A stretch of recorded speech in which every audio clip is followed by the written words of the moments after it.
దేవుని నామమునకు మహిమ కలుగునుగాక. అనుదిన పరిశుద్ధ గ్రంథ పఠనం. జనవరి 2.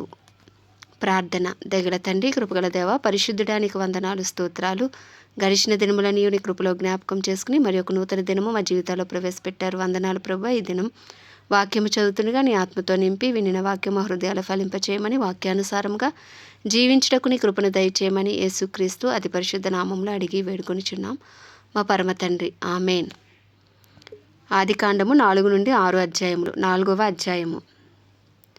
ఆదాము తన భార్య అయిన హవ్వను కూడినప్పుడు ఆమె గర్భవతి అయి కయీనును కని, యెహోవా దయ వలన నేను ఒక మనుష్యుని సంపాదించుకొన్నానెను. తరువాత ఆమె అతని తమ్ముడగు హేబేలును కనెను. హేబేలు గొర్రెల కాపరి, కయీను భూమిని సేద్యపరచువాడు.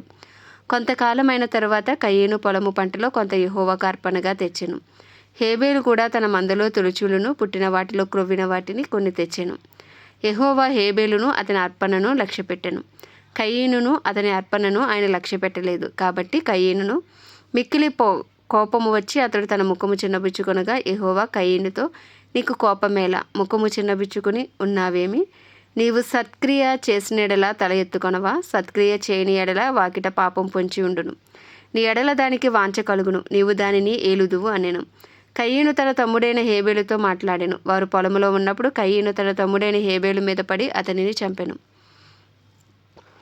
యెహోవా, నీ తమ్ముడైన హేబేలు ఎక్కడున్నాడని కయీను అడగగా, అతడు, నేను ఎరుగను, నా తమ్మునికి నేను కావలివాడనా అనెను. అప్పుడు ఆయన, నీవు చేసిన పని ఏమిటి? నీ తమ్ముని రక్తం యొక్క స్వరము నేల నుండి నాకు మొరపెట్టుచున్నది. కావున నీ తమ్ముని రక్తమును నీ చేతిలో నుండి పుచ్చుకొనుటకు నోరు తెరిచిన ఈ నేల మీద ఉండకుండా నీవు శపించబడిన వాడవు.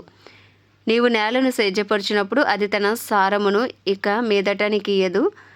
నీవు భూమి మీద దిగులు పడుచు దేశదిమ్మరివై ఉందువనెను. అందుకు కయీను, నా దోష శిక్ష నేను భరింపలేనంత గొప్పది. నేడు ఈ ప్రదేశము నుండి నన్ను వెళ్ళగొట్టితివి. నీ సన్నిధికి రాకుండా వెలివేయబడి దిగులు పడుచు భూమి మీద దేశదిమ్మరినై ఉందును. కావున నన్ను కనుగొనువాడెవడో వాడు నన్ను చంపునని యెహోవాతో అనెను. అందుకు యెహోవా అతనితో, కాబట్టి ఎవడైనను కయీనును చంపిన ఎడల వానికి ప్రతిదండన 7 అంతలు కలుగుననెను. మరియు ఎవడైనను కయీనును కనుగొని అతనిని చంపక ఉండినట్లు యెహోవా అతనికి ఒక గుర్తు వేసెను. అప్పుడు కయీను యెహోవా సన్నిధిలో నుండి బయలుదేరి వెళ్ళి ఏదెనుకు తూర్పు దిక్కున నోదు దేశంలో కాపురం ఉండెను. కయీను తన భార్యను కూడినప్పుడు ఆమె గర్భవతి హానోకును కనెను. అప్పుడు అతడు ఒక ఊరు కట్టించి ఆ ఊరికి తన కుమారుని పేరును బట్టి హానోక్ అను పేరు పెట్టెను. హానోకుకు ఈరాదు పుట్టెను. ఈరాదు మహూయాయేలును కనెను. మహూయాయేలు మతూషాయేలును కనెను. మతూషాయేలు లెమెకును కనెను.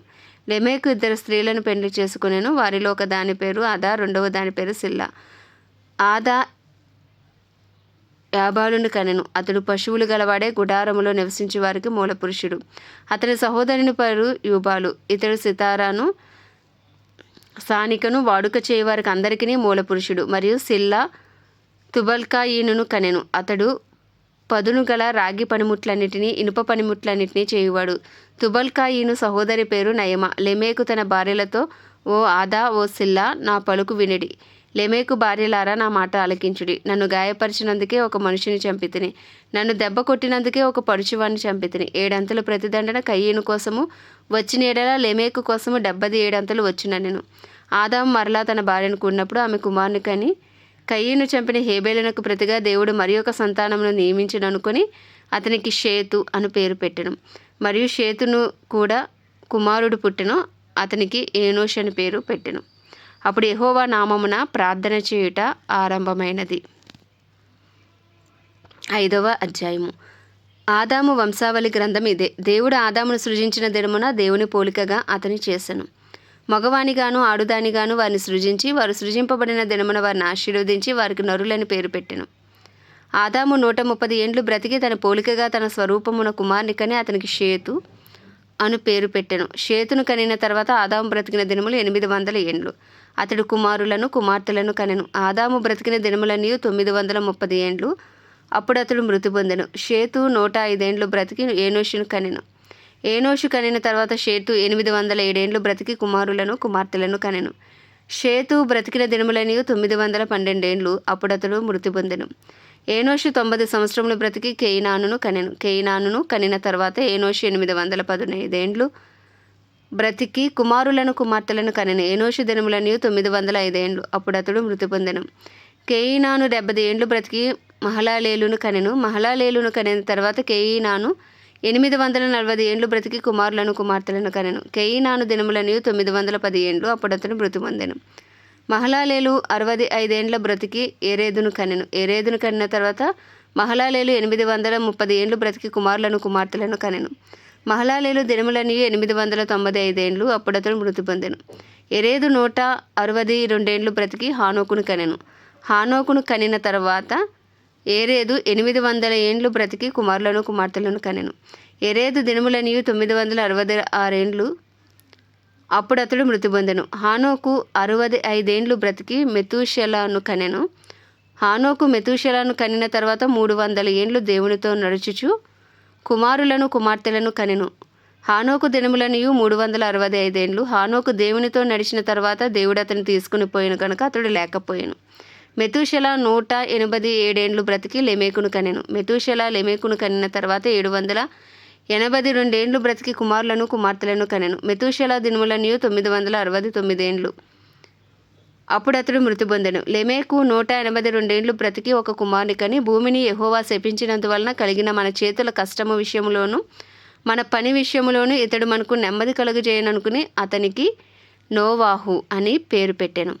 లెమేకు నోవాహును కనిన తర్వాత 195 ఏండ్లు బ్రతికి కుమారులను కుమార్తెలను కనెను. లెమేకు దినములనియు 777 ఏండ్లు. అప్పుడు అతడు మృతి పొందెను. నోవాహు 500 ఏండ్లు గలవాడే షేమును హామును యాపేతును కనెను. 6వ అధ్యాయం. నరులు భూమి మీద విస్తరింపనారంభించిన తర్వాత కుమార్తెలు వారికి పుట్టినప్పుడు దేవుని కుమారులు నరుల కుమార్తెలు చక్కని వారిని చూచి వారందరిలో తమకు మనస్సు నచ్చిన వారిని స్త్రీలను వివాహం చేసుకొనిరి. అప్పుడు యెహోవా నా ఆత్మ నరులతో ఎల్లప్పుడూ వాదించదు. వారు తమ అక్రమ విషయంలో నరమాత్రులై ఉన్నారు. అయినను వారి దినములు 120 ఏండ్లగును. ఆ దినములలో నెఫీలీయులను వారు భూమి మీద నుండిరి, తరువాతను ఉండిరి. దేవుని కుమారులు నరుల కుమార్తెలో పోయినప్పుడు వారికి పిల్లలను కనిరి. పూర్వకాలమందు పేరు పొందిన శూరులు వీరే.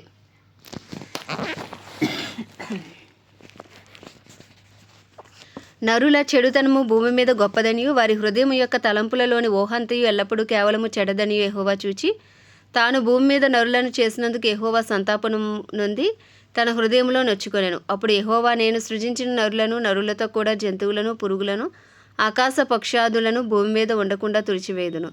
ఏలయనగా నేను వారిని సృష్టించినందుకు సంతాపము నొంది ఉన్నానెను. అయితే నోవాహు యెహోవా దృష్టి యందు కృప పొందినవాడాయను. నోవాహు వంశావళి ఇదే. నోవాహు నీతిపరుడును తన తరములో నిందారహితుడునై ఉండెను. నోవాహు దేవునితో కూడా నడిచినవాడు. షేము హాము యాఫేతను 3 కుమారులను నోవాహు కనెను. భూలోకము దేవుని సన్నిధిని చెడిపోయి ఉండెను. భూలోకం బలాత్కారముతో నిండి ఉండెను. దేవుడు భూలోకమును చూచినప్పుడు అది చెడిపోయి ఉండెను. భూమి మీద సమస్త శరీరులు తమ మార్గమును చెరిపివేసుకుని ఉండిరి. దేవుడు నోవాహుతో సమస్త శరీరుల మూలముగా భూమి బలాత్కారంతో నిండి ఉన్నది కనుక నా సన్నిధిని వారి అంతము వచ్చి ఉన్నది. ఇదిగో వారిని భూమితో కూడా నాశనము చేయుదును. చితిసారకపు మ్రానుతో నీ కొరకు ఓడను చేసుకొనుము. అరలు పెట్టి ఆ ఓడను చేసి లోపటను వెలుపటను దానికి కీలు పూయవలను. నీవు దాన్ని చేయవలసిన విధమిది. ఆ ఓడ 300 మూరల పొడుగును 50 మూరల వెడల్పును 30 మూరల ఎత్తును గలదే ఉండవలను. ఆ ఓడకు కిటికీ చేసి పైనుండి 3 క్రిందకి దాన్ని ముగించవలను. ఓడ తలుపు దాని ప్రక్కన ఉంచవలను. క్రింది అంతస్తు 2వ అంతస్తు 3వ అంతస్తు గలదిగా దాన్ని చేయవలను.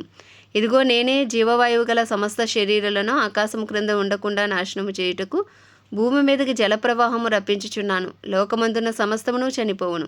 అయితే నీతో నా నిబంధన స్థిరపరచుదును. నీవును నీతో కూడా నీ కుమారులను నీ భార్యయు నీ కోడండ్రును ఆ ఓడలో ప్రవేశింపవలను. మరియు నీతో కూడా వాటిని బ్రతికించి ఉంచుకుంటకు సమస్త జీవులలో అనగా సమస్త శరీరుల యొక్క ప్రతి జాతిలోవి 2 చొప్పున నీవు ఓడలోనికి తేవలను. వాటిలో మగదియు ఆడదియు ఉండవలను. నీవు వాటిని బ్రతికించి ఉంచుకుంటకే వాటి జాతుల ప్రకారము పక్షులలోను వాటి జాతుల ప్రకారము జంతువులలోను వాటి జాతుల ప్రకారము నేలను ప్రాకు వాటన్నిటిలోనూ ప్రతి జాతిలో 2 చొప్పున నీ వద్దకు వచ్చి అవి వచ్చును.